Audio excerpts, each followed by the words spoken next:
सुंब जळेल तर सुंबाचा पीळ जळणार नाही, अशी एक हिला पूर्वज म्हणजे म्हण आहे.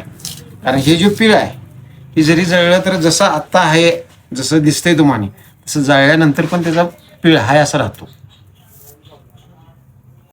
ही जी पेंडी आहे ह्याला म्हणजे मुळंडी म्हणायचं. आणि जे हे वळल्यानंतर त्याला सुंब असं म्हणतात. विकायला मार्केटमध्ये आल्यानंतर सुंब घेणार का असं म्हणून हे करतात. हे गवतासारखं असते, पहिल्यांदा कापून आणायचं, वल्लही वळता येत नाही, वाळवून याला वेण्या घालून ठेवावं लागतं. 1 महिना आधी आम्हाला हे प्रोसेस करावं लागते.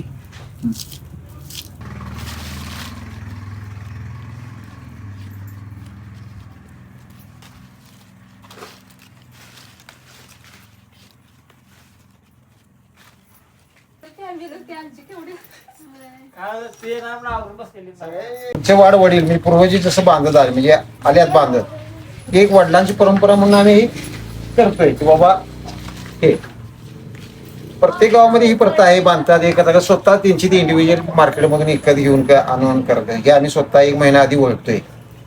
त्यानंतर ही प्रोसेस म्हणून आणून वळून हे आदल्या दिवशी आणून बेंद्राचं पान ढाळ हिचं पिपळाचं ढाळ तोडून आणून हे ओवायचं काम करून गावात जे आमचा आहे धर्म आम्ही हे करतोय. एक मानाचं म्हणून गावात जी सगळी राहिलीत, कोणाच्या दरवाजा समोरचं राहिलं तर गावातली मला येऊन विचारतात की बाबा माझ्या दाराला का बांधलं नाही. एक मान आहे, बाकी त्यांच्यात नाही असं नाही, बांधतात हे करतात. खरं गावचा मानाचं म्हणून एक पुढच्या दाराला आम्ही बांधतोय.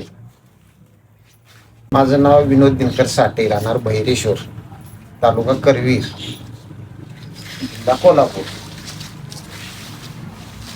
आता आमची 5वी पिढी आम्ही हे करतोय. 4 पिढ्या आमच्या पूर्ण झाल्या. हे म्हणजे व्यवसाय म्हणजे असं पूर्वी सगळ्याला देत होते. मापट चिपट नांगरे का असेल, सायकल खांब तुळी बडुदा त्याला सगळ्याला द्यायचे.